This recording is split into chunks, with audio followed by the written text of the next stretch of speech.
Buenas tardes para todos. Buenas tardes. Muchas gracias a los asistentes que tan puntualmente nos acompañan esta tarde. Recojo las palabras del presidente del Colegio de Abogados Comercialistas, el doctor Sebastián Salazar, quien no nos puede acompañar hoy, pero quien nos deja un mensaje de la última tertulia que se va a realizar este año en el colegio con un tema que creo que es muy interesante para todos nosotros. Nos deja sus mejores deseos en diciembre y para esta Navidad y con el ánimo de encontrarnos en el próximo 2025 con muchos eventos del colegio. A partir de una discusión que tuvimos en el chat a propósito de un pronunciamiento de la comisión disciplinaria en cuanto a la indicación que no hizo un abogado respecto del cobro del IVA, se ha generado esta interesante polémica en torno a la relación de un abogado y su cliente respecto de los servicios jurídicos de una profesión liberal, y en torno de ella me acompañan hoy dos grandes expositores, quienes no puedo tener más honor y placer de compartir hoy con ellos esta charla. El doctor Ángel Castañeda es socio fundador de la firma X100 Legal y un destacadísimo experto en derecho económico, regulación económica, derecho comercial, administrativo y regulación de servicios públicos. Tiene una amplísima trayectoria en el sector energético y de infraestructura y renovables, además de su experiencia en petróleo y gas, y además ha completado su formación jurídica con estudios de economía y finanzas y es un reconocido académico, profesor en varias destacadas universidades en Bogotá y además comparte todo su conocimiento y experiencia en regulación y estructuración de proyectos. Bienvenido, doctor Ángel. El doctor Alejandro Giraldo, también un destacadísimo abogado y experto académico con más de 15 años de experiencia docente en áreas de derecho del consumidor y consumo, libre competencia, infraestructura de calidad y derecho empresarial. Actualmente se desempeña como director ejecutivo del Organismo Nacional de Acreditación de Colombia, ONAC, y está liderando el fortalecimiento de la calidad y competitividad nacional mediante la acreditación de organismos evaluadores y el reconocimiento internacional de los estándares colombianos. Su formación es de abogado en la Universidad del Rosario, con una maestría en Derecho Económico de la Universidad Javeriana, un máster en Sociología Jurídica por el Instituto Internacional de Sociología Jurídica de España y actualmente candidato a doctorado en Sociología por la Universidad de Salamanca. Como ven, no puede haber mejores expertos en este tema y siendo esa su presentación, comienzo por preguntarles a los dos nuevamente respecto de la relación de un abogado con su cliente y en esa relación de prestación de servicios jurídicos, ¿cuáles son los parámetros legales que existen para entender su regulación? Empiezo, Ángel, si te parece por ti. Gracias a todos por acompañarnos esta tarde. Bueno, muchas gracias al colegio, muchas gracias a ti, Mónica, y a Alejandro por esta charla. Estos temas son interesantes porque se debaten y el que asiste puede darse su propia idea de en dónde puede estar la razón. Como lo mencionó Mónica, esto salió de una charla en el chat del colegio asociada a un pronunciamiento respecto de la información que tiene que darle el abogado a su cliente en ese sentido. Yo lo que hice fue, y creo que Alejandro también hizo otra parte en el mismo sentido, y golpe como que nos vamos a mostrar lo mismo, pero yo lo que hice fue el parámetro de la discusión para que lo tengamos claro. Parte en primer lugar de la existencia del Estatuto Disciplinario del Abogado, que como ustedes saben es una ley de la República. En segundo término está el Estatuto del Consumidor, que establece una serie de obligaciones, como su nombre lo indica, de derechos y obligaciones para el consumidor en sus relaciones de consumo específicamente. Y por último, el tema del estatuto tributario en la forma como está configurado. Hay un elemento adicional que no lo puse, pero que se deriva obviamente de la aplicación de la ley, y es que la ignorancia de la ley no es excusa, es un principio de derecho, que la ignorancia de la ley no es excusa para su cumplimiento. Entonces, dentro de esta división, el Estatuto del Consumidor, lo primero que establece, y en esto Alejandro seguramente va a expandir mucho, es que el Estatuto del Consumidor determina exactamente cuál es su marco de aplicación en el artículo 2 y determina que aplica en todos los sectores de la economía, pero tiene una excepción específica que es cuando no exista regulación especial, donde dice la norma, evento en el cual aplicará la regulación especial suplementariamente las normas establecidas en esta ley. Es decir, cuando hay regulación especial, prima la especial sobre la general y en ese sentido el principio general de interpretación de la ley.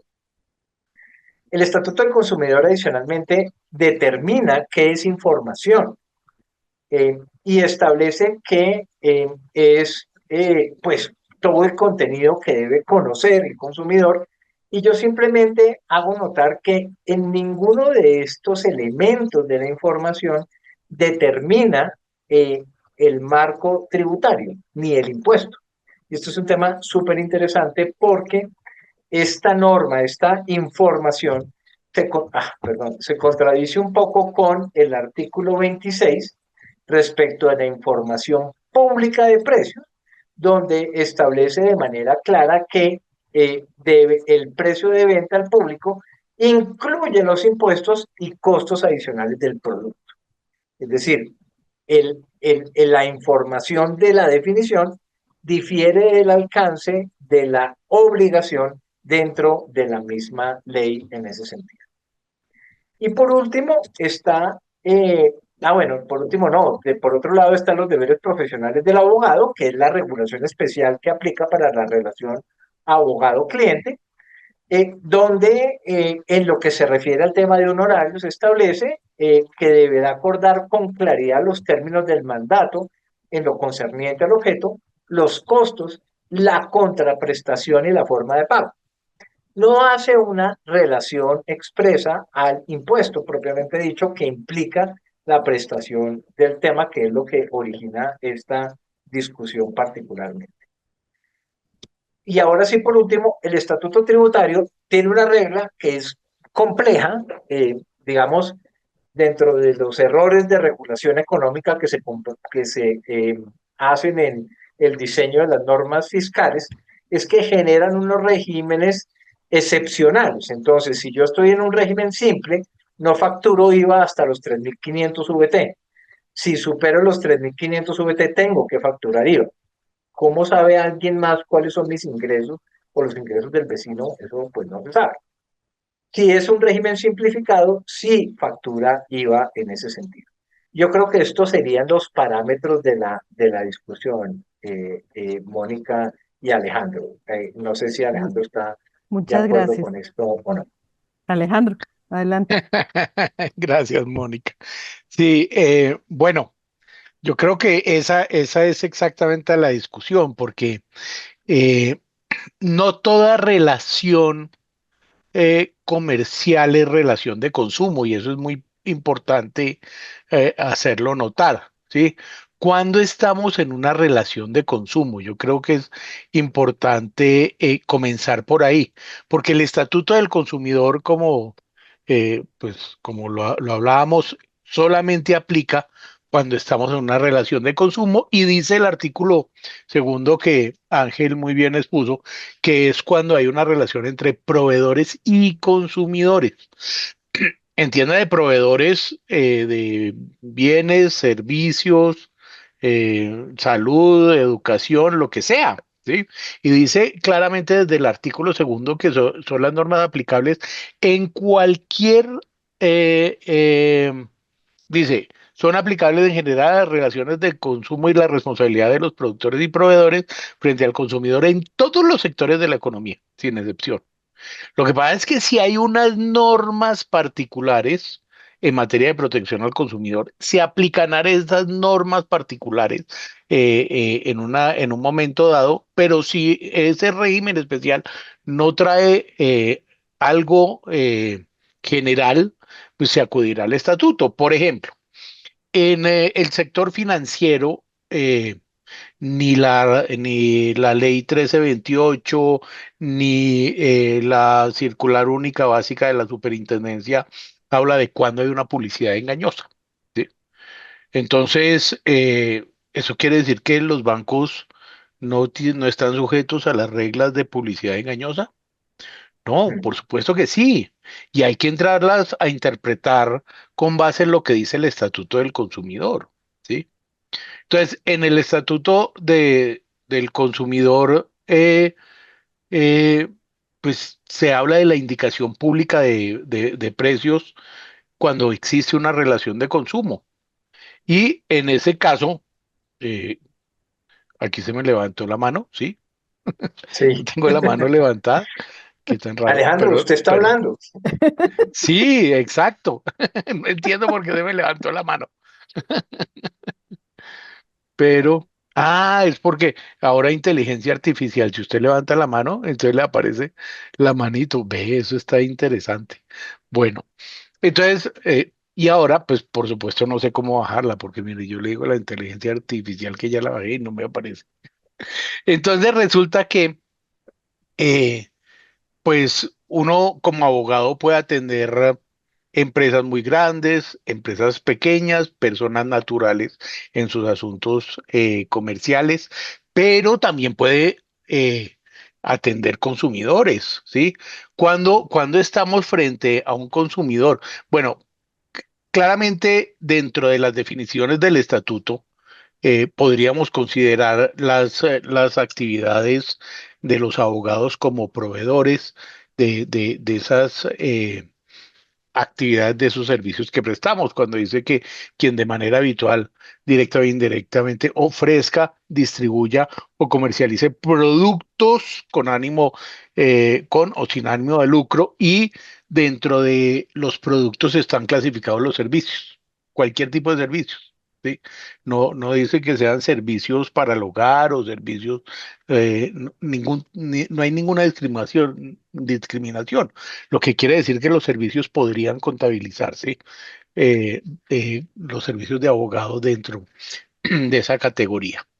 Y pues la definición de consumidor es quien consuma, toda persona natural, inclusive jurídica, ¿sí?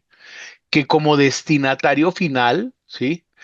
Adquiera, disfrute o utilice un determinado producto, es decir, bien o servicio, para satisfacer una necesidad propia, privada, familiar o doméstica.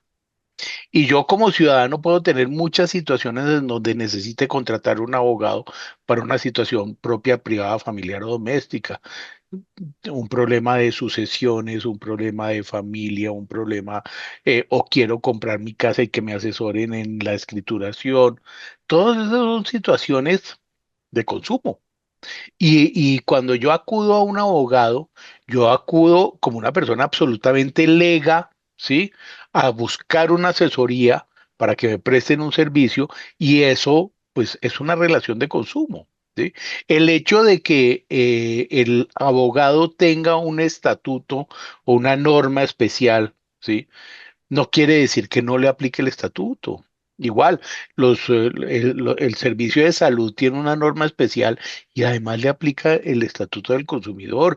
El transporte, el contrato de transporte está muy regulado en el Código de Comercio, pero eso no quiere decir que a los transportadores no se les aplique el estatuto del consumidor, etcétera, etcétera. ¿Sí? Entonces, los abogados estamos, claro, tenemos nuestra ley 1127 y tenemos nuestros deberes como abogados, pero además tenemos nuestros deberes como proveedores de ese servicio, como el Estatuto del Consumidor. Entonces, claro, si yo soy abogado de una empresa, un asesor externo, pues ahí no habrá una relación de consumo.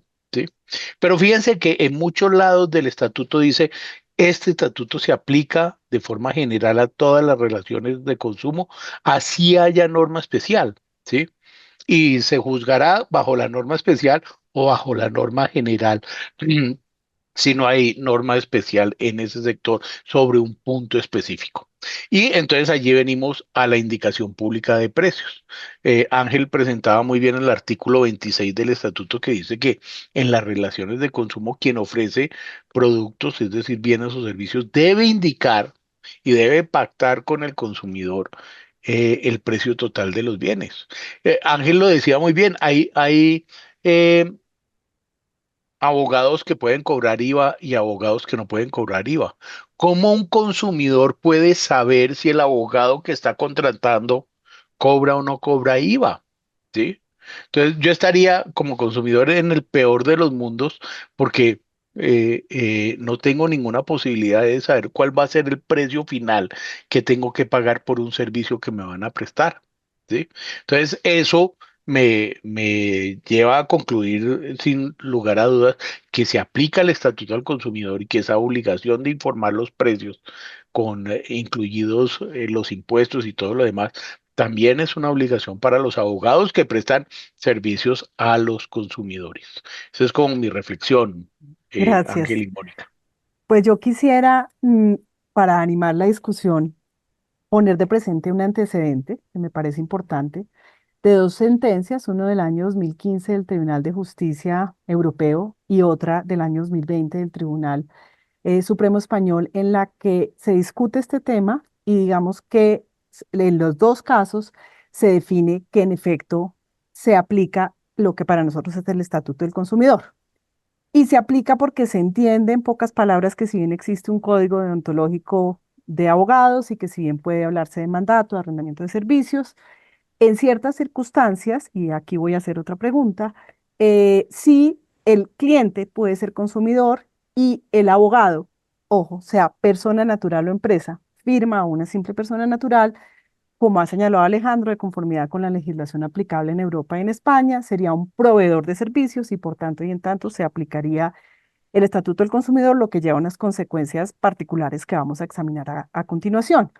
Y en ese sentido, simplemente respecto a los precios, señalo que en los dos casos, aunque parezca increíble, el abogado en estos dos casos no había señalado claramente los honorarios, ni siquiera si con impuestos o no, si no era un poco difícil de definir. En un caso ni siquiera se había hablado de honorarios en ninguna parte y termina el tribunal diciendo que parte de la obligación es ese deber de información. Pero aquí yo quisiera empezar con una pregunta y es, parte de lo que protege el Estatuto Consumidor a nivel mundial es la asimetría que suele existir entre un consumidor que es una persona normalmente física, como dice Alejandro, que no tiene información sobre el producto, su fabricación, su modo de uso y que requiere, digamos, ser considerada de manera especial y proteccionista desde el punto de vista de la regulación legal.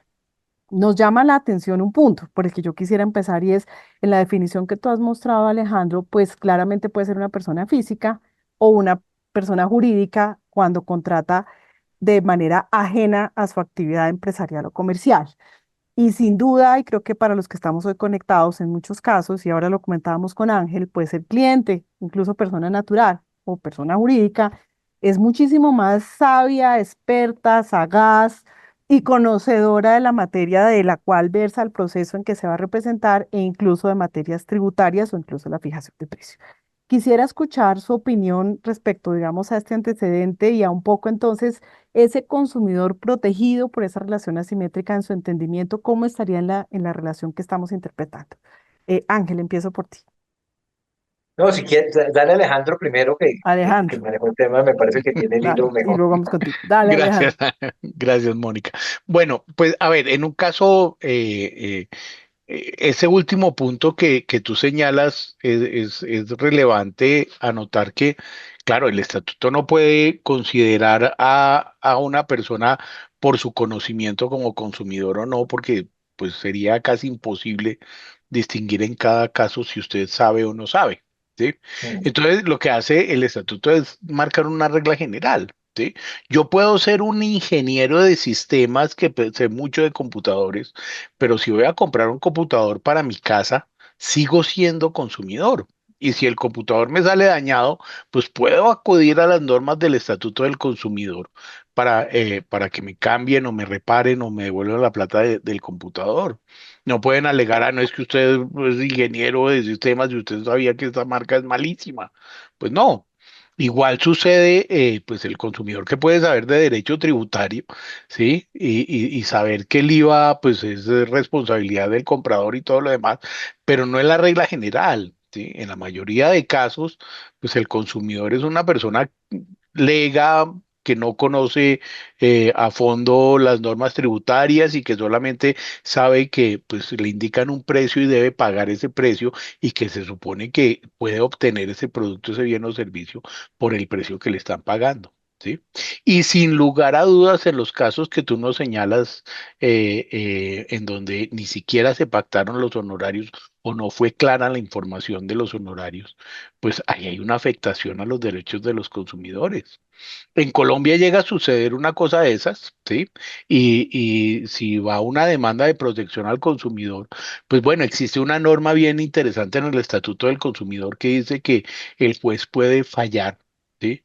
De la forma que le parezca más justa según lo probado, ¿sí? Mm. Y podría de todo, casi que el juez podría fijar los honorarios que debería pagar el consumidor en un momento dado. Eso es una figura muy, muy interesante y muy importante para, tanto para la protección de los consumidores como de los propios empresarios, porque aquí no es fallar siempre a favor del consumidor, sino fallar a favor de lo que parezca más justo. ¿Sí? Pero si hay una falla de información, sin lugar a dudas, que puede afectar los derechos de los consumidores. Inclusive el propio Estatuto del Consumidor dice que en los temas de información, el consumidor tiene derecho a indemnización de perjuicios causados por la falta de información adecuada, ¿sí? O la información falsa o errónea. Y hay un tema bien importante, en el caso de Space, por ejemplo, ustedes se acuerdan del caso del edificio de Space que se cayó. Cuando demandan en protección al consumidor, al constructor, en la demanda se pide indemnización de perjuicios por información insuficiente, engañosa. ¿Sí?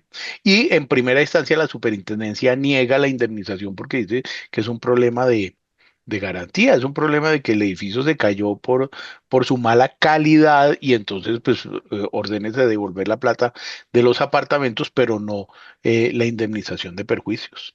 En la segunda instancia, el Tribunal de Bogotá dice que hay información engañosa porque hay una información implícita del constructor. El constructor, cuando ofrece sus edificios, se entiende implícitamente que está dando información que sus edificios cumplen con las normas obligatorias sobre sismoresistencia, sobre calidad, etcétera, etcétera. Entonces, cuando un abogado dice el precio y no dice nada, pues se entiende que el precio incluye todo, ¿sí? Y que sus servicios deben cumplir con las obligaciones que nos trae el código de ética del abogado, ¿sí?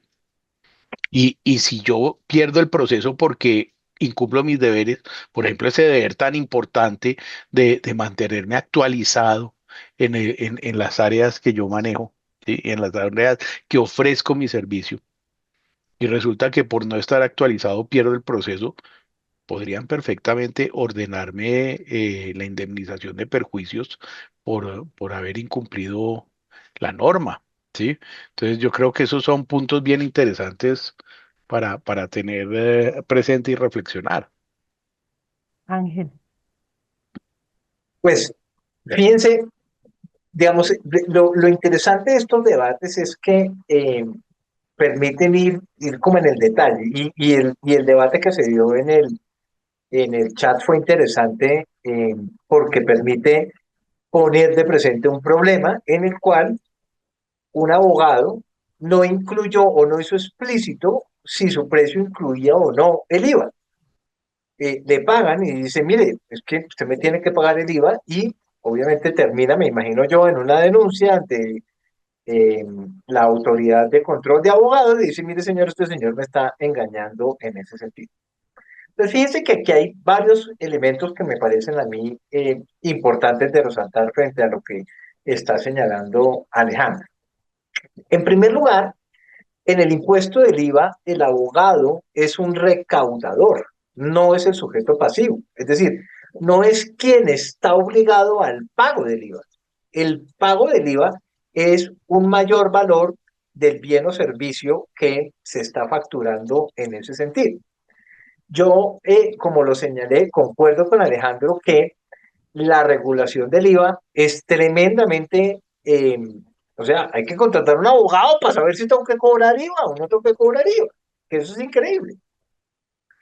Y si tienen que hacerme retenciones o si no, y bueno, en fin, hay una cantidad de reglas que hacen complejo la aplicación y que es un elemento que debería ser tenido en cuenta cuando uno está diseñando el impuesto para hacerlo lo más sencillo posible, porque la idea es que la gente pague en ese punto. Y en ese punto concuerdo que para el consumidor es tremendamente difícil, si no imposible, saber si su abogado o no está obligado al pago del IVA. Y uno por relación con el cliente debería decirle, mire, esto está sujeto al pago del IVA o no. Pero lo que estamos discutiendo es el fondo del asunto y algunos elementos adicionales a ese tema. Y es, en primer lugar, si yo como usuario tengo que estar informado de que tengo que pagar un impuesto que es el impuesto del IVA, cuando se supone que todos los servicios, por principio general, son sujetos de ese impuesto. De pronto yo no sé la tarifa, de pronto no sé si su actividad corresponde o no, o de pronto no sé si su nivel de ingreso da para que me facture, pero por principio yo debería estar ahí. Es decir, aquí no hay la excusa de que yo no conocía, pues no existe porque hay un principio legal y un principio de aplicación del derecho que la ignorancia de la ley no es excusa y esto, el IVA, es un elemento que está definido obviamente en una ley de la República. Y ese argumento me parece que es importante. A ese elemento agreguémosle una distorsión que se presenta, que alguien en el chat lo puso de presente y que nosotros lo tuvimos en un caso. Y fue y es cuando yo ofrezco el servicio, ¿sí? Y en este país, adicionalmente, la doctrina tributaria es tremendamente compleja. Es decir, no solamente es la norma, sino la doctrina que saca DIAN vía concepto, donde la persona presenta su solicitud, lo presenta con el impuesto, dice, mire, mi servicio vale 100, más en esa época era, ya se imaginarán el año, del 16%, y en ese sentido, lo que usted me tiene que pagar son 116.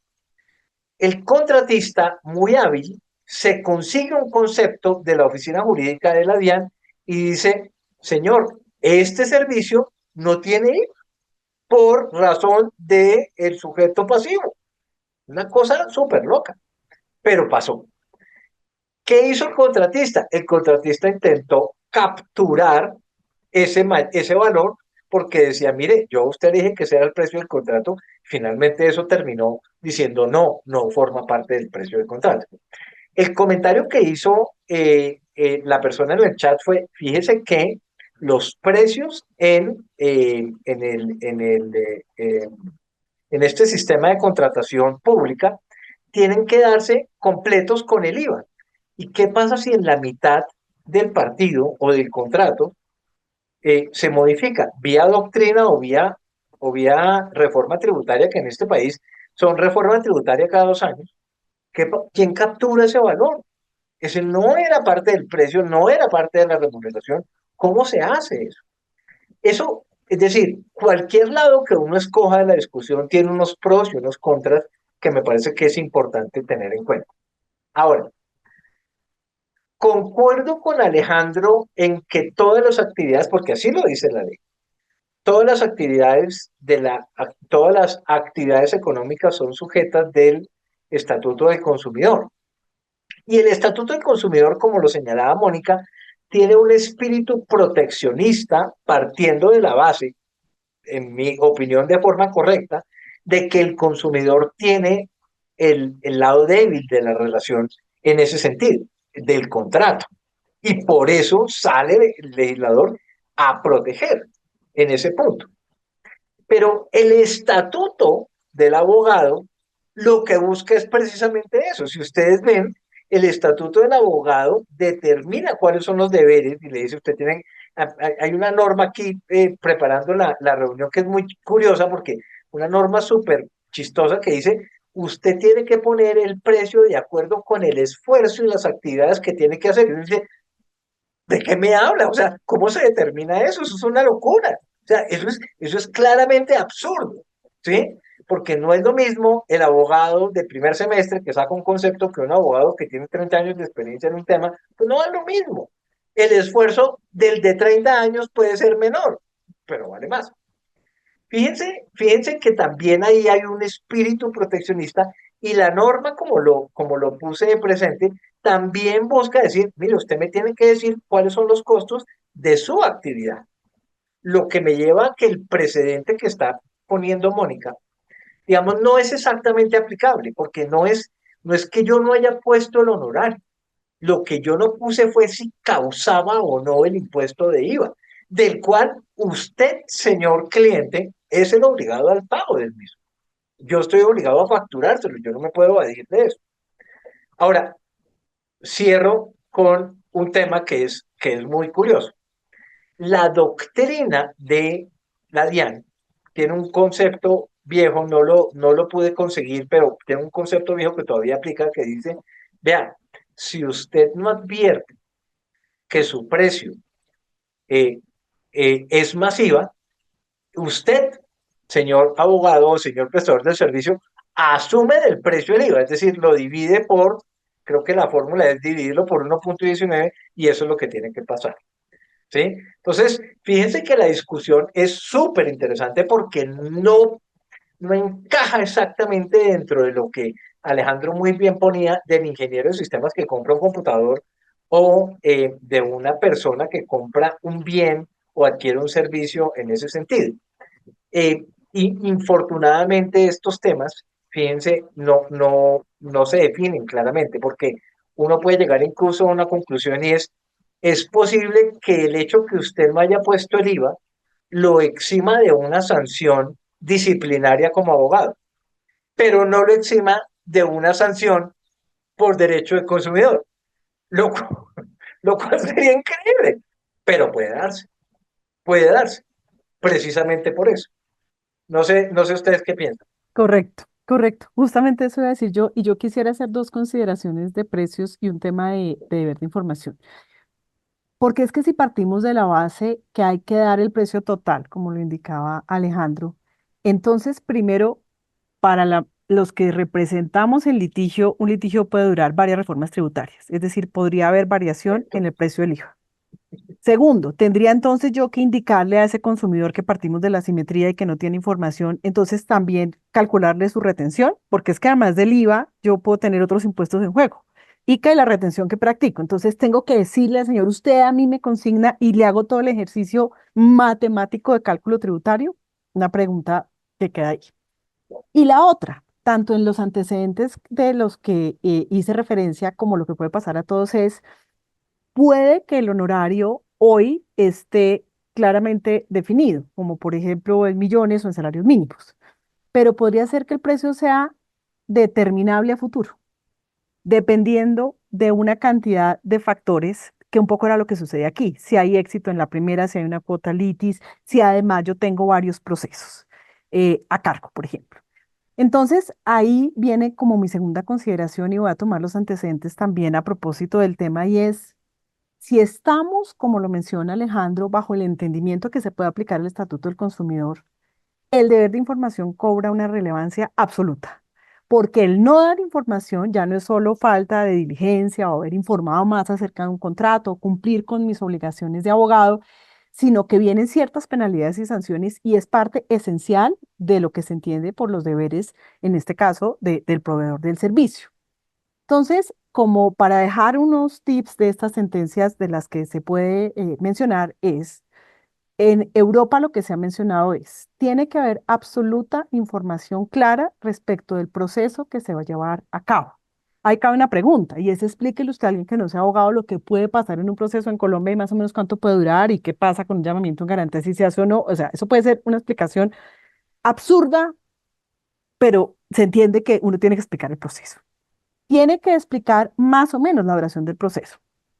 Conteste eso en Colombia. Tiene que explicar medianamente una viabilidad de éxito del proceso. No como en Estados Unidos con porcentajes, pero sí debe medirle al cliente más o menos cuál es la viabilidad y si hay bajas expectativas lo debe decir de manera clara, concreta y concisa según estas sentencias. Y básicamente se aplica el indubio pro consumidor. Y es si usted como abogado, y eso creo que nos interesa a todos, en su cotización, en su contrato y en las diversas comunicaciones precontractuales, no informó acerca de algún extremo o detalle o información de la labor que iba a ejecutar, cualquier duda se va a interpretar a favor de ese consumidor. Claro. Y hay un caso del 2023 del Tribunal Supremo Español en que hay una cotización, que seguro les sonará familiar a muchos de ustedes, en que una abogada dice, mi hora vale 100 euros y se le dirán las horas totales. Además de llevar un proceso judicial, digamos que en la cotización no es claro qué entra en el proceso judicial y qué se va a hacer por horas, y esta abogada litigante comete el error de no pasar ni siquiera un reporte de horas ni calcularlas, y al final del proceso pues sale con una cifra considerable respecto de las horas. Entonces, en la sentencia el tribunal señala varias cosas para que tengamos en cuenta. Lo primero, que es muy difícil establecer, incluso entre los propios colegas o abogados, cuántas horas son justas o no para llevar a cabo un encargo. Razón Total. por la cual la sentencia, válido o no, dice, por eso es aún más exigible para usted que usted de antemano trate de establecer un sistema métrico en cuanto a calculo 10 horas o 100 horas o 1000 horas, o cada tantas horas le voy a informar, o cada tantas horas vamos cerrando, digamos, la cuenta y tratar de mirar cómo se hace un justiprecio medido. Importante que en estas sentencias, como lo señaló Alejandro, en aquellas que no se había dicho el precio, había silencio o quedaba el precio de una manera indefinida, en todas las sentencias se dice, mire, es que el problema es que declarar esa cláusula nula tampoco, porque declarar ineficaz o nula lleva a que vuelvan al estado anterior, entonces el abogado no ganó nada y puede que haya habido un trabajo ejecutado. Razón por la cual allá lo que se hace es una definición por vía pericial y para ello se toma las tarifas del equivalente nuestro del Código de Abogados y se define el precio de los honorarios.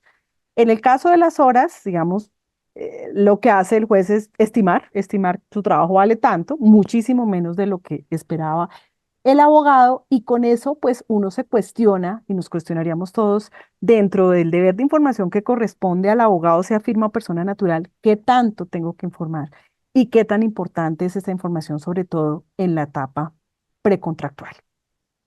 Y quisiera pasar a otra pregunta que creo que es del todo interesante para todos nosotros, y es, si tomamos el punto de partida de Alejandro y como se ha interpretado por lo menos en Europa y estamos bajo el Estatuto del Consumidor, pregunto, ¿podríamos estar en presencia de la interpretación de cláusulas abusivas y o de contratos de adhesión? Quisiera oírlos y luego les cuento un poco los antecedentes. Alejandro. Gracias, Mónica, pero pues por favor, Ángel, comience usted con este tema tan interesante. Ángel. Vea, mira, Mónica, yo primero creo que el estatuto del abogado, el código disciplinario del abogado, en términos generales, determina todas las obligaciones que tú señalaste, se desprenden claramente de eso. Es decir, evidentemente el abogado no solamente tiene que obrar con lealtad con su cliente, sino ser honesto en la forma como valora el tema que está mirando y exponérselo de esa manera. De pronto, no de la manera específica, porque a mí sí me parece que el código disciplinario que tenemos es muy parroquial, es tremendamente parroquial. Es como el abogado que todavía con el debido respeto, el concepto del abogado antiguo y no el abogado moderno, que tiene unas herramientas adicionales que son críticas.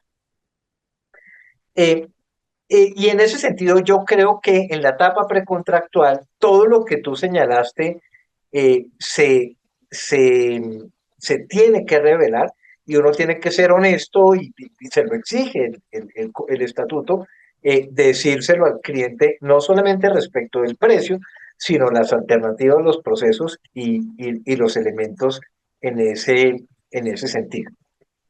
Ahora, fíjense que en el tema de la forma como se factura, el tema es tremendamente importante.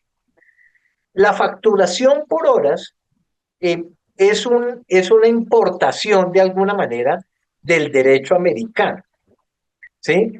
Y Y parte de un supuesto, y es que el abogado lleva una relación de 7 a 8 dice esto, de 8 a 9 dice esto, y de 9 a 9 y cuarto dice esto, y entonces se va cobrando la hora o la porción o la proporción de la hora, etcétera.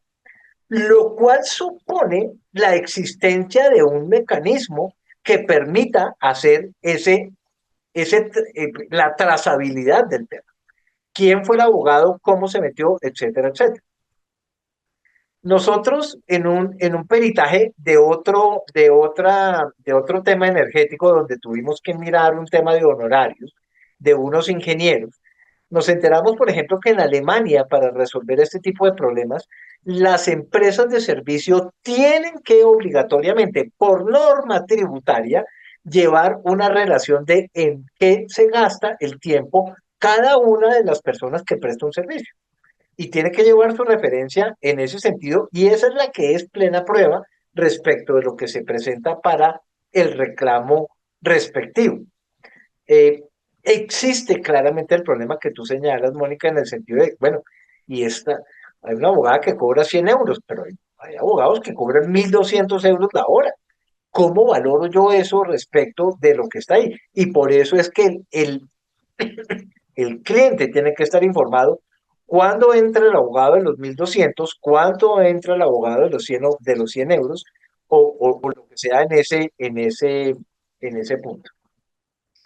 Ahora, frente al último punto, fíjate una cosa muy interesante. Cuando uno está en una relación con una persona natural, es normal que el abogado proponga el contrato. Curiosamente, yo lo que veo en mis colegas que atienden sobre todo personas naturales, casi nunca hacen un contrato, increíblemente. Casi nunca hay un contrato. Eh, y cuando uno está con persona jurídica, en la mayoría de los casos la persona jurídica le manda a uno el contrato. Es decir, la adhesión es del abogado al cliente, no del cliente al abogado. ¿Sí? Hay casos de casos y hay casos donde uno dice, no, mire, este es mi formato y esto es lo que yo hago, etcétera, etcétera. Pero fíjate que ahí la relación puede ser al revés. Puede ser que el abogado sea el que se adhiere y por lo tanto, en virtud del principio del Código Civil, respecto de las cláusulas de adhesión, debería proteger la interpretación del abogado, lo cual yo nunca he visto que un juez proteja. Nunca lo he visto, jamás. De alguna manera, yo he sentido en algunos temas, sobre todo con algunos pleitos que heredé de mi papá, que la, la hay algún tema vergonzante de cobrar honorarios de abogado en ese sentido y por eso somos tan parroquiales en eso. Un juez odia que un abogado, y lo digo con mucho respeto, odia que un abogado gane más que él. Entonces dice, "Es que esto me parece mucha plata, se lo bajan". Y es verdad, así es. No sé ustedes qué piensan. Alejandro. Sí, bueno, yo lo que creo es que efectivamente a los abogados se les aplica de forma integral el Estatuto del Consumidor si estamos en una relación de consumo. Por supuesto, cuando Ángel dice, no, es que a mí la empresa me manda el contrato y yo soy el que me adhiero, pues por supuesto que ahí no estamos en una relación de consumo, una relación comercial. Pero Alejandro, aprovecho ahí el paréntesis. ¿En tu opinión habría Sí. en algún evento, alguna relación en que se aplique el Estatuto del Consumidor cuando el cliente sea una empresa o nunca? Podría ser Podría una ser. empresa, no sé, yo tengo una fábrica que hace empanadas y quiero comprar un local y pido a un abogado que me asesore para comprar el local, ¿sí? Creo que ahí habría una relación de Ok, consumo plena, ¿sí? ok. Porque claramente la compra del local no tiene nada que ver con la actividad económica de quien hace empanadas, ¿sí? Entonces sí podría haber. Pero volviendo a la idea de que el contrato de adhesión puede tener cláusulas abusivas y que los abogados tendrían que responder por las cláusulas abusivas, creo que por supuesto sí. ¿Sí? Imaginemos, el artículo 43 del Estatuto del Consumidor habla de unas cláusulas per se abusivas y una de ellas es la que vincula al consumidor. así no se cumple el contrato, ¿sí? Entonces, yo le pido a un abogado que me ayude a llevar la sucesión de mis padres y entonces lo contrato y él me dice, sí, vamos a hacer un estudio sucesoral y después presentamos la demanda y todo lo demás. Y comienza a pasar el tiempo y el tiempo y el señor no se mueve y la demanda nunca llega y nunca. Entonces yo le digo, oiga, su servicio no me sirvió, devuélveme la plata. Ah, no, es que mire que hay una cláusula que dice que usted no se puede retirar del contrato, ¿sí? Y entonces, si está retirando del contrato, entonces cláusula penal y págueme arras y todo lo demás. ¿Cómo así? Si es que usted no ha cumplido con su parte del contrato. Es una Y cláusula además es falta abusiva. disciplinaria. Además, sí, claro, además, pero pues no falta que esté dentro del contrato y me la hagan cumplir y además me cobren las cláusulas penales y demás, porque pues cuando yo contraté con el abogado pues no tenía ni idea de esos intríngules del contrato. Entonces yo sí creo que un abogado puede pecar por hacer cláusulas abusivas dentro de un contrato y tendrá que responder frente a una demanda por ese hecho. Vale, pues yo señalo los antecedentes y paso a la siguiente pregunta. En los casos estudiados en las jurisprudencias que menciono, la respuesta es sí, puede haber una cláusula abusiva como en cualquier contrato de relación de consumo. Hay un antecedente importante y es que deja claridad una de las sentencias en que incluso en un contrato verbal se puede aplicar completamente el Estatuto del Consumidor, entonces igual aplicaríamos. Y digamos, ahí hay una cosa que me parece supremamente interesante, que es clara ya, y es, mire, una cosa es, ellos le denominan abusividad y otra cosa es transparencia. O sea, una cosa es que usted tenga que ser transparente, decir las cosas como son, y otra cosa es que haya una cláusula abusiva. Pero incluso para aplicar la cláusula abusiva, cuando el abogado, comillas, impone el contrato, así haya habido discusión con el cliente, se han aplicado las cláusulas abusivas, como bien lo dice Alejandro. Es decir, y si hay una cláusula abusiva, pues vendrá la sanción correspondiente.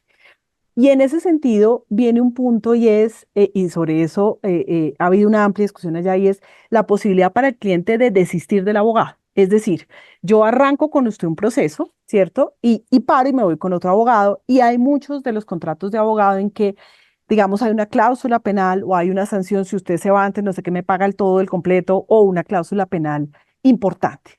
Y en ese sentido, los tribunales allá, y quiero oír su opinión, dicen, no, hay que pagar es el justo precio de lo que usted hizo. Entonces, el juez tasa, dice, lo que usted hizo es esto, pero no vamos a castigar al consumidor cliente porque se fue con otro abogado cuando además no conocía la materia de la que estamos hablando. Pero lo pregunto por esto, y es que para muchos de nosotros no es desconocido que a veces uno divide un proceso en unas etapas procesales, ¿cierto? Pero resulta que es que con la sola demanda o con la sola conciliación, ahí se hizo todo y se trabó no solo la litis y el litigio, sino se trabó la posibilidad de éxito de eso o la posibilidad de que el otro concilie. Entonces diría uno, es más que justo que a que no me paguen solo por la actividad inicial o la labor efectivamente ejecutada, sino por su relación con el éxito que se tuvo en el caso. ¿Qué dirían ustedes al respecto en las dos posiciones que cada uno tiene? Ángel, empiezo contigo. No, ¿por qué? Le toca a Alejandro. Alejandro, empiezo contigo. Sí, bueno, esa es una discusión bastante interesante porque resulta que en materia de consumidor hay podríamos decir que hay una línea doctrinal muy marcada y es que las cuestiones relacionadas con el costo de los bienes o servicios no se considera abusivo, ¿sí? Si yo vendo un alfiler en 1 millón de pesos, ¿sí? Eso no es abusivo.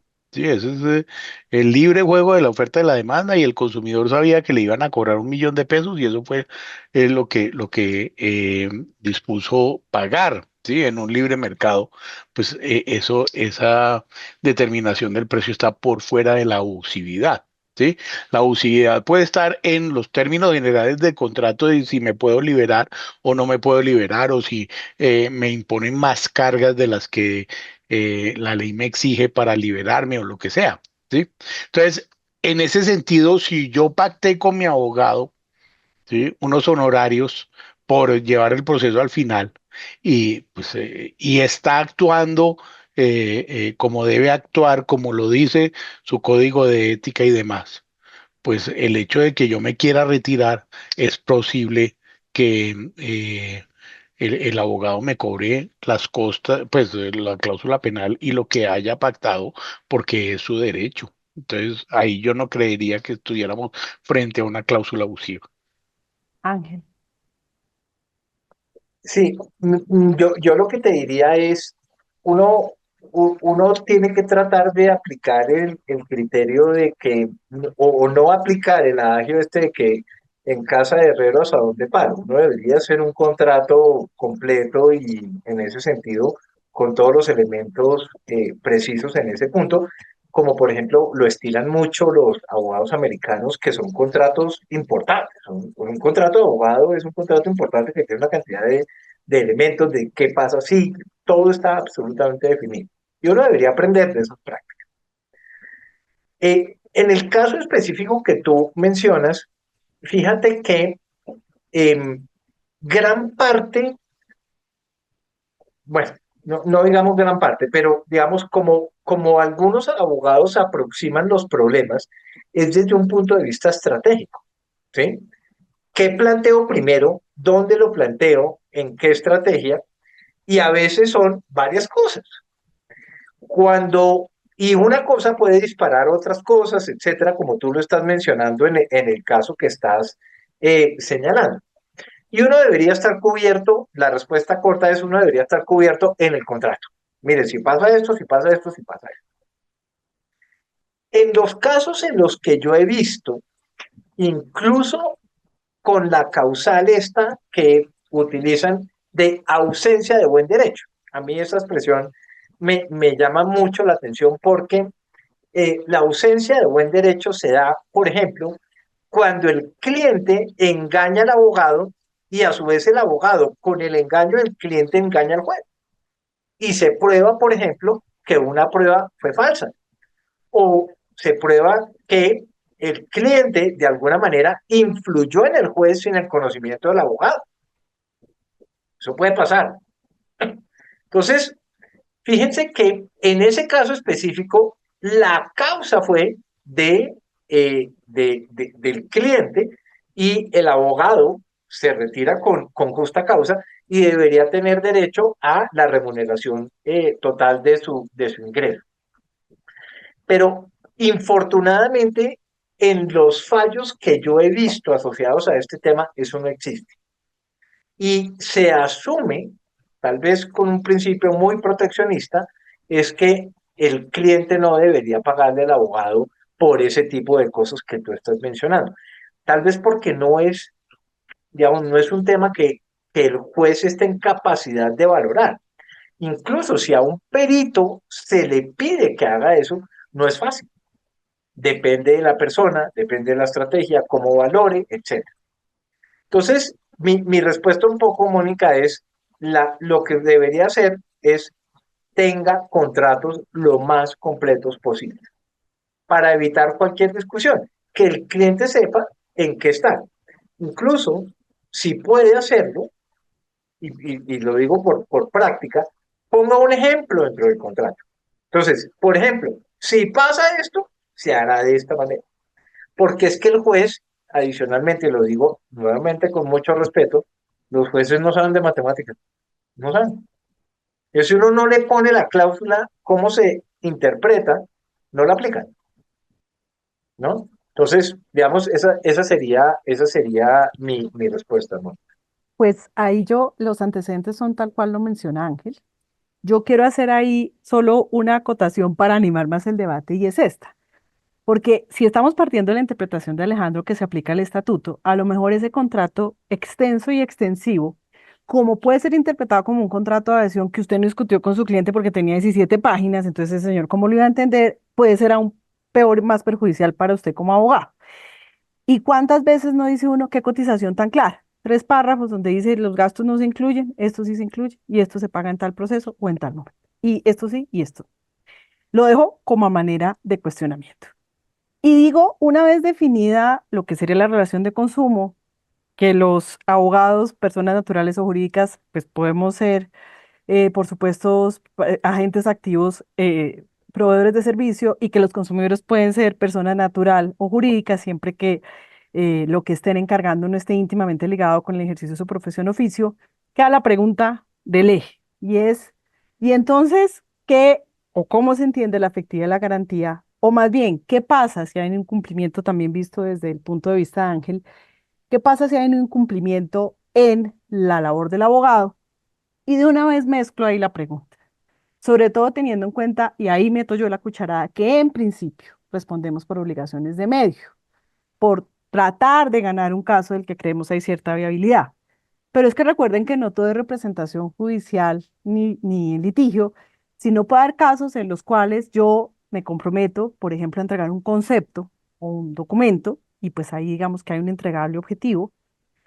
¿O qué pasa con obligaciones tan claras como no dejar vencer un término? Dentro de esas obligaciones de medio y dentro de esto que denominaríamos el cumplimiento del contrato o la efectividad de la garantía. El que quiera empezar, levante la mano. Los dejo opinar esta vez. Bueno, arranquemos de esta vez. Porque yo lo que creo es que efectivamente si un abogado incumple sus deberes, y el artículo séptimo del Estatuto del Consumidor vincula también a quienes prestan servicio de medio, ¿sí?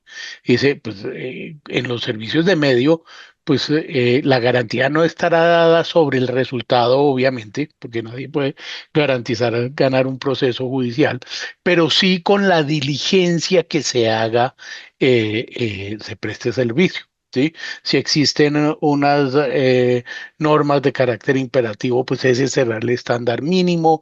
Si se pacta dentro del contrato, eh, ese será el estándar mínimo. Y si no se dice nada, dice el artículo séptimo, serán las condiciones ordinarias y habituales del mercado en que se debe prestar ese servicio. Entonces, ese cuentico que teníamos los abogados cuando se nos venció un término para contestar una demanda y decíamos tranquilo, que es que el silencio es una estrategia de defensa. Pues pasó a la historia. Es que si usted llega a perder el proceso porque no contestó la demanda, usted tiene que responder, ¿sí? Y será el juez el que determine los perjuicios causados, qué tanta probabilidad había que efectivamente ganar el proceso o no. ¿Sí? Y obviamente tendrá que devolver los dineros pagados por ese servicio, un servicio defectuoso y un servicio de mala calidad. Entonces yo creo que pues ya es un tema de qué tanto se puede demostrar el perjuicio causado, pero que el abogado tiene que responder por los perjuicios que causó por una mala intervención judicial, por supuesto que sí. Ángel, ¿qué opina?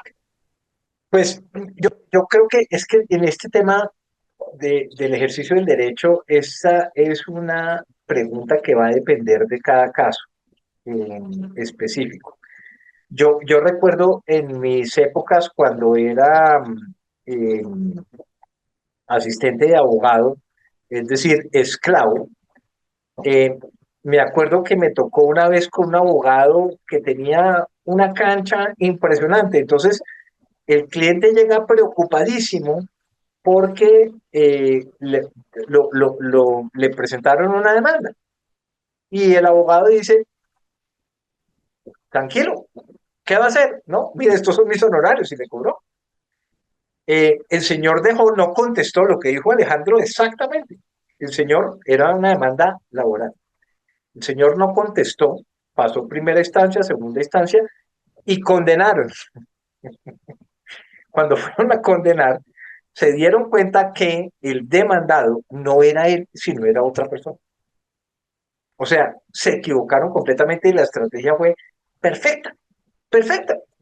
Fíjense que depende de cómo se justifique el tema y si está bien o no. Porque fíjense que uno pudiera decir, yo voy a meter una excepción previa porque demandó a la persona equivocada. Pues este muy vivo dijo, no, qué pena, me quedo callado. ¿Sí? Entonces, fíjense que yo no lo veo, yo creo que claramente hay un deber de diligencia, ese deber de diligencia tiene que ser evaluado, pero tiene que ser considerando las circunstancias específicas del tema, ¿sí? Por ejemplo, les doy un caso muy reciente que pasó y es que notificaron al demandado en una dirección que no era, me notificaron donde no era. Y el señor se enteró por el listado, pero no hizo absolutamente nada. Eso puede ser parte de la estrategia, ¿no? Entonces, yo lo que diría es, no, yo no veo un blanco y negro aquí, yo creo que hay que meterse en el caso. Yo estuve la semana pasada en el ICC de Miami y a mí la publicidad de los abogados americanos siempre me ha llamado mucho la atención. Y había un abogado cubano que ponía un caso y dice, si usted se accidentó, llámeme, no sé qué, si sé cuántas, yo le cobro tanto. Y en letra chiquitica, esto dependerá de los hechos específicos de cada caso, no sé qué, como un disclaimer de tres líneas pasando en un bus. Yo creo que hay que mirar caso por caso porque yo no veo que haya una regla en una obligación de medios, porque puede ser que la obligación de medios sea, ¿cómo ve bruto usted contestar una demanda que no iba a usted? ¿Cómo lo contestó? ¿O cómo hizo que lo corrigieran? Depende.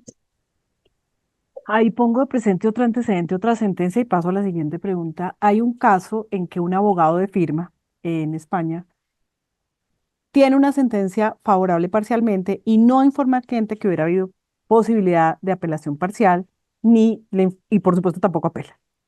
Termina el tema y el cliente pues va, demanda y en efecto no solo hay una condena a ese abogado, sino los abogados socios por solidaridad, por un claro incumplimiento según el tribunal en una obligación que era clara en cuanto a la objetividad de la misma y que no se cumplió. Y aquí viene un poco la pregunta que quiero que decantemos y es, claro, si yo incumplo en algo, la efectividad de la garantía lleva lo que decía Alejandro, es devolver la plata que le pagaron, ¿cierto? Si a usted recibió un dinero, pues lo devuelve porque no cumplió. Pero pensar en los perjuicios, cómo los definimos y cómo los tasamos. Si se perdió una oportunidad procesal, si se planteó mal el debate, si no se pidió una prueba importante, si se cometió algún error, ¿puedo yo llegar a pensar que entonces por ese solo hecho, si se hubiera ganado, cómo determina el juez si se gana, qué se hubiera ganado? ¿Es una pérdida de la oportunidad, una mera expectativa? ¿Cómo vinculo yo la definición, la identificación y la tasación de un perjuicio por falencias, insatisfacciones o incumplimiento de la obligación a cargo de la hoja? También los dejo empezar el que quiera. Yo lo que creo es que es muy difícil porque el derecho no era cierto. Y en la medida en que el derecho no tenga certeza, y el derecho no tiene certeza porque era objeto de litigio, es muy difícil saber si, aún haciendo las cosas perfectamente bien, se hubiese cumplido el objetivo. Hay casos donde uno dice, no, esto me lo gané, terminan sorprendiéndolo a uno, por otro lado, incluso tribunales de arbitramiento. Eso me parece tremendamente difícil. Yo estaría de acuerdo y de hecho es una recomendación. Dice, mire, yo respondo hasta el monto de mis honorarios. Pero ya Pare voy de para contar. allá, ya vamos para esas cláusulas, ya vamos a ver si son varias. Pero entonces habría, en tu caso, sanción disciplinaria, en la otra, por efectividad la garantía, devuélvame lo que se ha pagado, pero no habría, como estábamos hablando del concepto como tal indemnizatorio por perjuicios, en tu opinión. No, yo no lo veo. Claro, Ok, claro, Alejandro. sí. Sí, ese es un tema muy complicado porque en Colombia los perjuicios deben ser ciertos, ¿sí? Y demostrar perjuicios ciertos en un alea de un proceso es muy complicado, ¿sí? ¿Cuánto podía yo, cuál era mi opción de ganar una demanda por incumplimiento contractual? ¿Sí? Si el abogado hubiera actuado bien o mal. Eso es, tasar eso es imposible y claramente la responsabilidad civil se basa en que se indemniza los perjuicios ciertos. Si es un alia, creería que difícilmente podría haber perjuicios. Antes de pasar a la siguiente pregunta, en los antecedentes, excepto Francia, que ha indemnizado algunas posibilidades, el único antecedente de los investigados en que sí hay, pero es un daño más cierto, había un caso en que un abogado tenía que hacer un levantamiento de embargo de hipoteca, el dueño de la casa ya tenía arrendada la casa, lista la casa, con una opción de compra y demás, y el negocio se cae porque el abogado no hace el trámite que podía haber hecho, que era el registro. En ese caso, pues obviamente el proceso está, si bien eh, era eventual, pues era claramente identificable y determinable y se decretó. Y viene la pregunta que justamente Ángel ponía de presente, y es, estando bajo una interpretación o la otra, las cláusulas de exoneración de la responsabilidad de los abogados o de limitación, como acaba de decir Ángel, tipo, yo respondo por lo que sea en las circunstancias que sea, excepto dolo, por el monto, no solo de mis honorarios, sino de lo que usted efectivamente me haya pagado hasta ese momento, ¿cómo las ven ustedes? Adelante. Don Pues Alejandro. creo que Mónica puso el caso perfecto. Sí, porque yo creo que, y el estatuto lo dice, cualquier limitación a la responsabilidad del proveedor es una cláusula abusiva, ¿sí? Entonces, si yo digo que responda hasta mis honorarios, es una cláusula abusiva. Si el consumidor logra demostrar más allá de mis honorarios, yo tendré que indemnizar, ¿sí? Y caso claro es el que tú acabas de poner. Yo ya tenía vendida mi casa, ¿sí? Y era cuestión de puro trámite que el abogado levantara el embargo de la casa. Y no lo hizo. Yo puedo demostrar ahí los perjuicios causados. Ah, pero es que mire, el contrato dice que solamente responda hasta mis honorarios. No, es una cláusula abusiva y yo le puedo demostrar que me causó un perjuicio mayor y me tendrá que pagar el perjuicio que pueda demostrar. Entonces ahí creo que no podría imponerse un límite. Ángel. Sí, Ángel. fíjense que yo discrepo de la posición de Alejandro, no de la aplicación de que las cláusulas abusivas de limitación de responsabilidad sean consideradas como abusivas, porque en efecto sí son, sino yo pongo en duda si esa de verdad es una cláusula abusiva considerando el equilibrio del contrato. Si yo recibí unos honorarios en ese caso, qué sé yo, del 1% del valor del bien, ¿por qué habría de generar una responsabilidad más allá de lo que efectivamente recibió como ingreso porque formó parte específica del contrato? ¿Sí? Y esto es un tema, infortunadamente, sobre esto yo no he visto nada en derecho colombiano. Pero es un tema que yo pondría en duda diciendo, mire, yo hice este negocio y acepté prestar este servicio con estos criterios. Más allá de esos criterios, probablemente mi precio hubiese sido diferente, porque la valoración del riesgo es distinta. Miren ustedes, tomando otro ejemplo de otra profesión, más o menos parecía que es la medicina, mucho más importante la medicina, por supuesto, que los abogados. Pero fíjense que uno de los causantes de que los servicios médicos hayan crecido de forma tan exponencial en los Estados Unidos es precisamente los costos de los seguros que tienen que conseguir los médicos para poder prestar el servicio. Porque básicamente tienen que responder no solamente por lo que recibieron, sino que además por todo lo demás asociado a ese efecto, aún obrando de manera diligente. ¿Sí? Es un tema que tiene unas implicaciones importantes. Eh, ¿Qué queremos? No sé. Yo creo que es un No, muy buen pero punto. sí, sí, ese es un buen punto, pero lo que no puede uno aspirar es que, o uno como consumidor, es que, claro, como yo le pagué un servicio a usted, entonces, y usted me causó un daño mucho más grave que el perjuicio, entonces solamente devuelvan el perjuicio. Yo me imagino, Estoy, no sé, estoy de cuando acuerdo. deja uno el carro en el parqueadero y se roban el carro en el parqueadero, ¿qué tal la cláusula que diga es que yo Estoy de respondo hasta acuerdo. por el valor del parqueadero? Eso no tiene Pero ningún fíjese sentido. que es que eso es una obligación de resultado y no de medio. No, pero El tema es igual, importante. en cualquier circunstancia.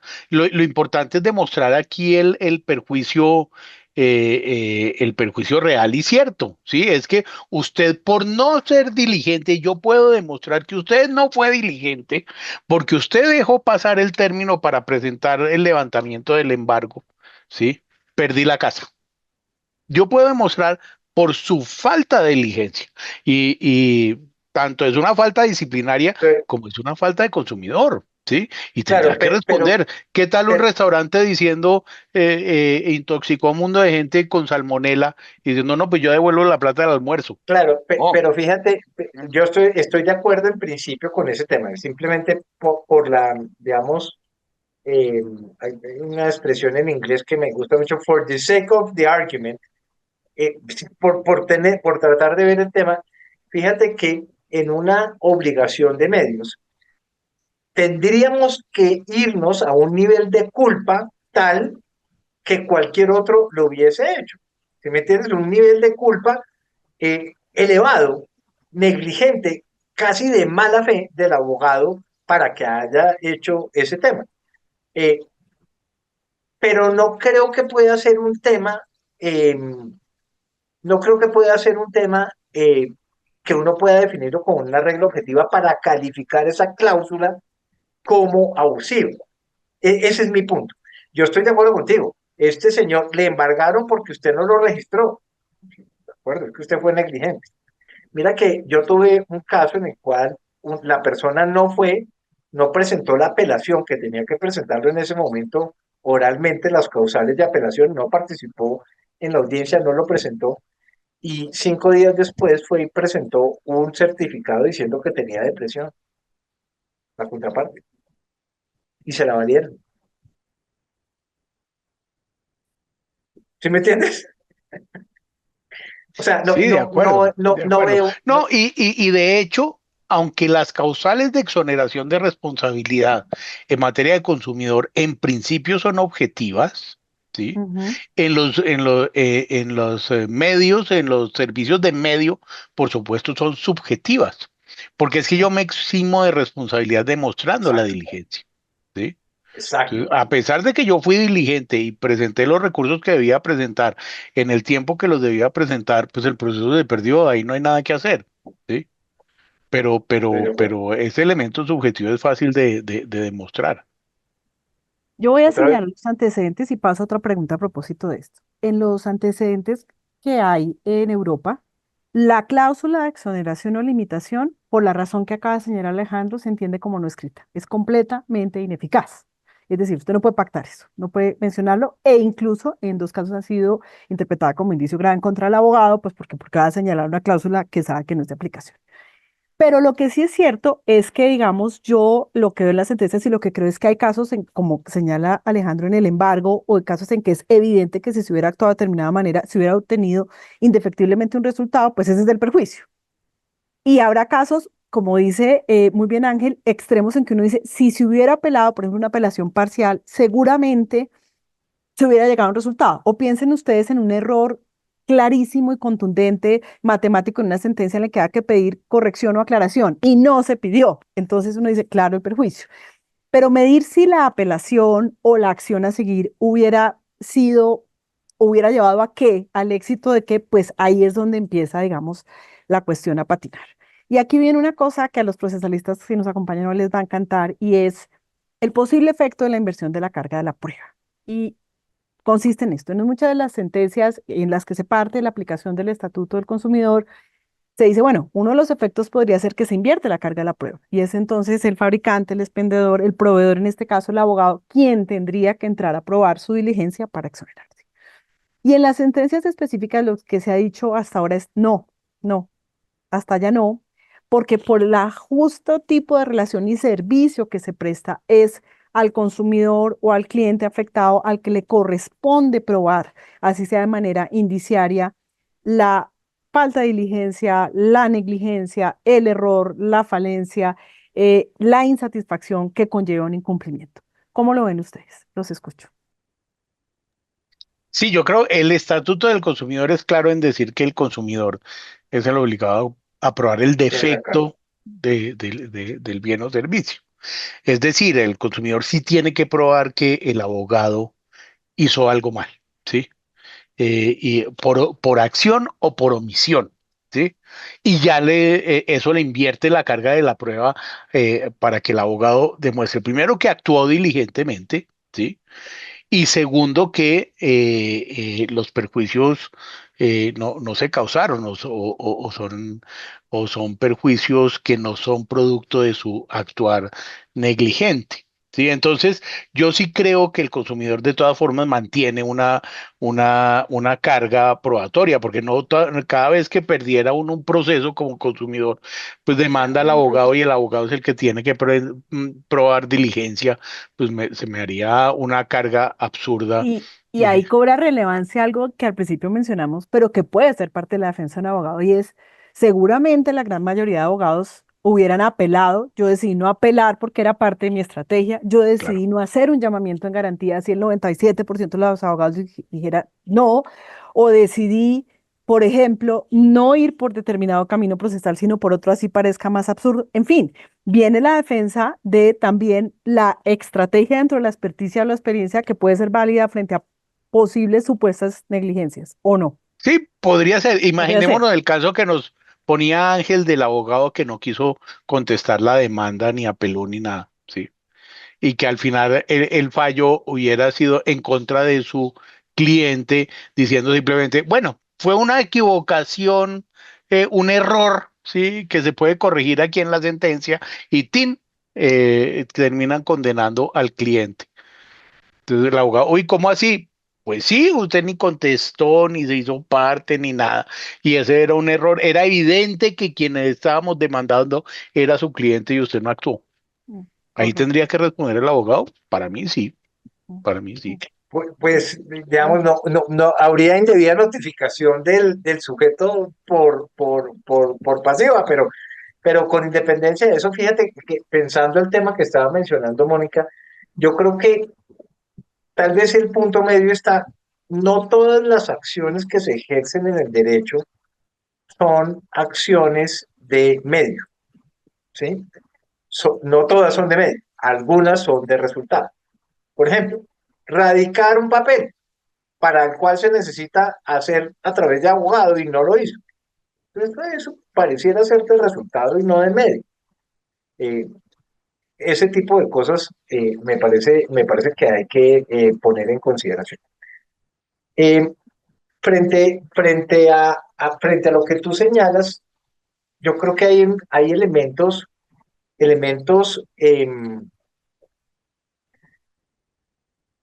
que el mismo estatuto determina para que el cliente de alguna manera comparta la decisión. Si yo decido que no voy a apelar o yo decido que no voy a eh, eh, pedir a recusar un juez porque me enteré de un tema, pues eso hay que hacérselo partícipe al cliente para que el cliente sepa si sí o si no. Porque es que, digamos, oiga, es que si recusamos al juez, este juez tiene mucha incidencia y no sé qué, y nos complica el tema. Pasemos. Es posible que sea así. Pero ¿Sí? Ángel, te pregunto una cosa y a propósito, y me imagino que es compartido por muchos de los presentes. En tantas y en cuantas veces, bueno, voy a tomar una frase de Carneluti que siempre menciono a los que me conocen, y es Carneluti dice, una litigante tiene tres enemigos en este orden: el cliente, la contraparte y el juez. ¿Cuántas veces uno explicarle a un cliente la recusación o por qué no hacer un llamamiento o por qué es que ahora entonces sí se abrió un espacio de contestación de manera que no, resulta que es una cosa que uno dice, eso es absurdo y la bomba que va a estar es absurda? Entonces, podría uno decir que bien actuando en negligencia, pero como parte del ejercicio estratégico no explica ciertos pormenores como ese, como tomar ciertas decisiones procesales o de litigio, de estrategia, va a ser o no ser, o estaríamos en una negligencia respecto al deber de informar. Es que fíjate que el tema no tiene un blanco y negro nuevamente, porque puede ser razonable una u otra medida, ¿sí? Y forma parte de la estrategia.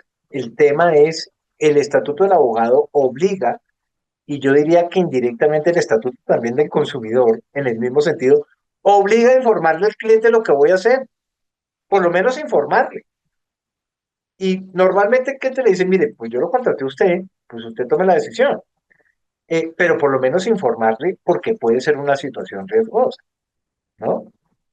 Entonces, uno le O de diría, lo que ¿usted no qué va a ser hace? uno, de lo que va a Yo ser no, o de lo que no mire, va a yo ser. me quedaría quieto, no Ujú, apelaría, por ejemplo. ujú, Ujú, no apelo, ujú. no metamos apelación, dejémoslo así. Sí, La sacamos barata. yo opino también lo mismo, que el abogado es quien tiene que tomar la decisión.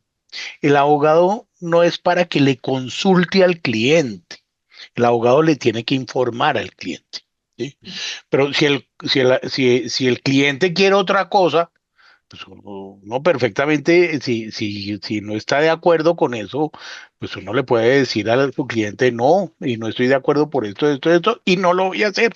¿Sí? Ujú, Y no lo voy a ujú. hacer, ¿sí? Sí, Porque claro, las consecuencias pueden ser todavía más negativas. Entonces, el deber de información sí creo, lo comparto y se le debe notificar a su cliente que no se va a apelar por X o Y razón, ¿sí?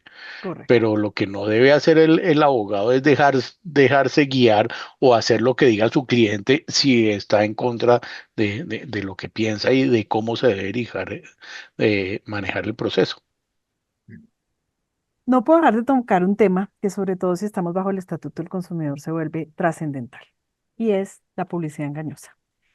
Y es que tanto aplicamos de eso en la relación abogado-cliente, sobre todo cuando las últimas tendencias de marketing, de IA, de consumo, de redes, de contrarredes, pues esto a veces es que uno, y lo que observa uno es que pocos son, digamos, los prudentes a la hora de hacer marketing. ¿Cómo tratar la publicidad engañosa en la relación cliente-abogado? Los escucho. Para mí, aplica el estatuto plenamente, ¿sí? Cuando hay relación de consumo. Lo que quiere decir, inclusive podría llegar a suceder que una relación que es netamente de medio se vuelva de resultado por un ofrecimiento que le haga el abogado, que yo le gano ese proceso, ¿sí? Entonces, Claro, el hecho de que le diga que le gano el proceso se vuelve un servicio de resultado y no de medio, ¿sí? Correcto. O que se lo saco en 6 meses o en un año. Eso es información objetiva, comprobable, que usted se hace responsable. Que al final pasó el año y el proceso no ha salido, es que fue que el abogado, que la apelación, que no. Eso, Ujú. usted me dijo que lo sacaba en un año, y eso se vuelve una información objetiva que obliga al anunciante en los términos anunciados. Entonces, cualquiera de esos ofrecimientos que haga el abogado lo obligarán en los términos en que los hizo. Ángel. sí, yo estoy de acuerdo con Alejandro en el sentido de que el abogado, incluso estaba revisando acá, yo recuerdo en el estatuto del abogado, no sé si en el actual, eh, pero sí señala la prohibición de garantizar un resultado cuando este no es garantizado. ¿Sí? O sea, hay una falta disciplinaria y concuerdo en que habría un incumplimiento del deber del consumidor. A mí este es un tema, Mónica, que me preocupa mucho con las nuevas generaciones. Y ya estoy hablando como abogado viejito, ¿no? 30 años pesan, por supuesto. Pero De edad, no de ejercicio, de edad. 30 años de claro, qué, Ángel, porque hay que... 30 años de ejercicio, no, no, yo tampoco. Entonces, fíjate lo interesante del tema, porque las nuevas generaciones, lo que uno ve, por ejemplo, en los anuncios de Instagram y de TikTok, a mí me sorprende, porque salen los abogados diciendo, mira, si tú cumples este requisito, llámame, yo te consigo la plata. Eso es una falta disciplinaria y claramente es una falta al Estatuto de Consumidores. No puede ni siquiera sacar ese tipo de publicidad en ese sentido y está poniendo en peligro su tarjeta profesional en ese punto. Yo ahí creo que falta mucho control y creo que falta mucho control básicamente por la forma como está diseñado el esquema con los abogados. Como los colegios de abogados no tienen una función disciplinaria como sí lo tienen en otro lado, ¿sí? Este tipo de cosas solo llegan a la instancia respectiva es cuando hay una afectación de un consumidor que se queja, pero si no, no.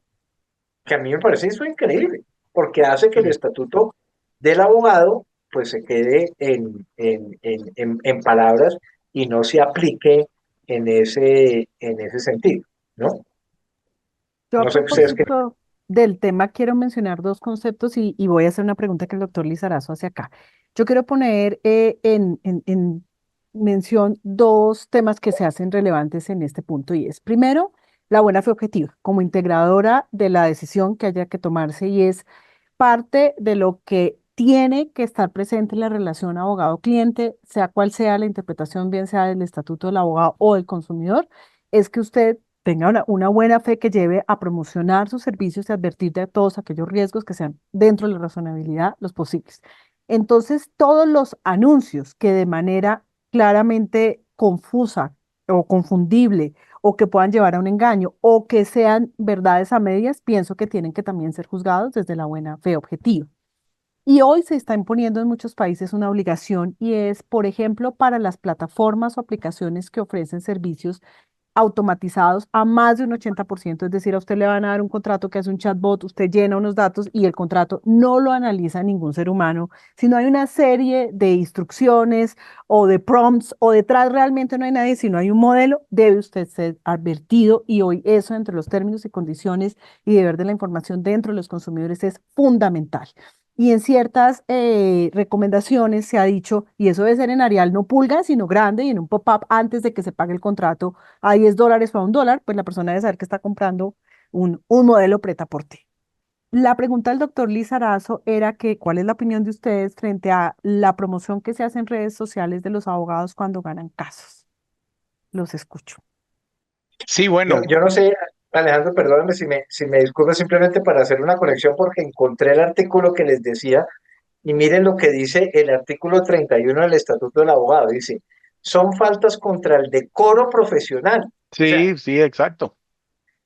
utilizar propaganda que no se limite al nombre del abogado, sus títulos, especializaciones académicas, los cargos desempeñados, los asuntos que atiende con preferencia o con exclusividad y los datos relativos a su domicilio profesional. Es decir, todo lo que se salga de ahí es indecoroso. Sí. Y Increíble. ese es un típico caso, en mi concepto, que podría violar el código de ética del abogado, pero no el estatuto del consumidor. Eso iba a ¿Sí? decir. Claramente, usted puede en temas de consumidor anunciarse como quiera mientras sea cierto. Mientras no ¿Sí? sea publicidad engañosa o que no sea. Exactamente. Porque, por ejemplo, a veces no se gana al 100% y los abogados presentan como gran triunfo, Claro, casi que con interpretación subjetiva, aquello que es un triunfo a medias o parcial. También habría que verlo, claro, ¿no? pero eso es una forma de inducir en error. Correcto, exactamente. Entonces, bajo el estatuto sería eso y bajo el del abogado sería indecoroso.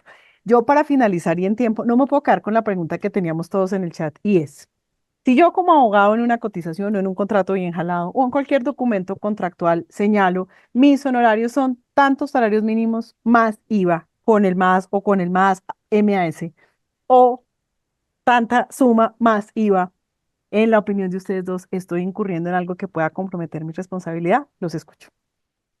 Sí, recordemos que en materia de consumidor hay dos tipos de responsabilidad, una frente al consumidor y otra frente a la administración, pues de inspección, vigilancia y control por violación de las normas. Y yo creo que frente al consumidor le quedó claro que era ese valor más IVA. Pero frente a la administración como inspección, vigilancia y control, si hay una violación a la norma y lo pueden sancionar. ¿Sí? Entonces, a pesar de que el consumidor no tiene derecho a decir, no, es que usted me tiene que descontar el IVA porque es que no lo incluyó dentro del precio, porque se le informó adecuadamente que era ese valor más IVA, si lo pueden sancionar por informar precios sin incluir el IVA. Ese es mi concepto. Ángel. Sí, fíjate que ahí hay un punto importante porque es que el, el Estatuto del Consumidor hace revelación a la información al público. Lo que me dice a mí que lo que no sea información al público, pues no entra ahí.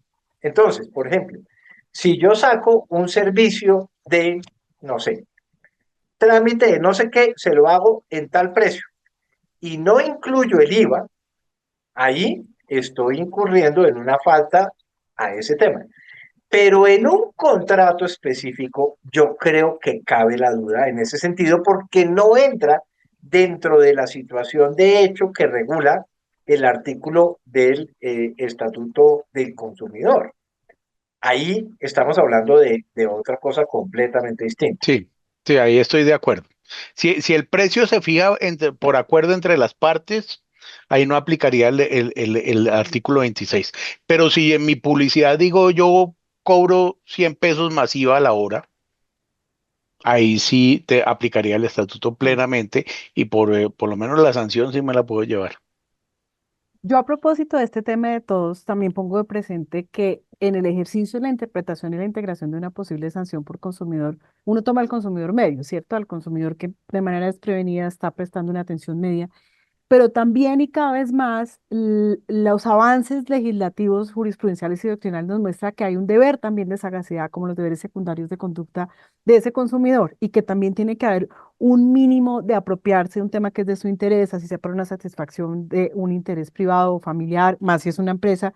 Y también creo que frente a muchos de estos puntos hay que pensar que detrás no siempre está una persona completamente vulnerable e inválida en sus conocimientos y que necesite de toda la ayuda de todo el aparato de estructura regulatoria, sino que a veces también hay que contar en el caso específico con de qué tipo de consumidor estamos hablando. Siento las 7:30 de la Mm. noche, no me queda sino Sí. agradecerles a todos en nombre de los tres. Creo que la discusión estuvo muy animada. Muchísimas gracias al colegio. Les deseamos una feliz Navidad a todos, un feliz fin de año y esperamos vernos en las próximas Yo actividades tengo del una colegio. aclaración A para ver. Alejandro y es si detrás de él hay una discoteca o es el arbolito de Navidad. Ah, no, ese sí se lo muestro, por supuesto. Es mi arbolito de Navidad. No sé si puedo gritar. Mire mi arbolito, se ve Ah, Ay, bonito. feliz ya me quedó Navidad. claro, ya Se, me quedó se, se claro. ve bonito, sí. Feliz Navidad. Ay, gracias, doctor Lizarazu. A Bueno, ver qué más. Feliz muchísimas noche Hasta para gracias, luego, todos. Mónica, Mónica. Feliz muchas Navidad. gracias. Un Maravilloso, abrazo. Un Ángel. abrazo a Un los dos. gusto. Y a todos los Un gusto. presentes, Un de gusto verdad, estar con muchas ustedes. gracias. Gracias a Hasta Feliz todos. luego. noche a Muchísimas todos. gracias. Que Que estén estén muy muy bien. bien. Chao. Adiós.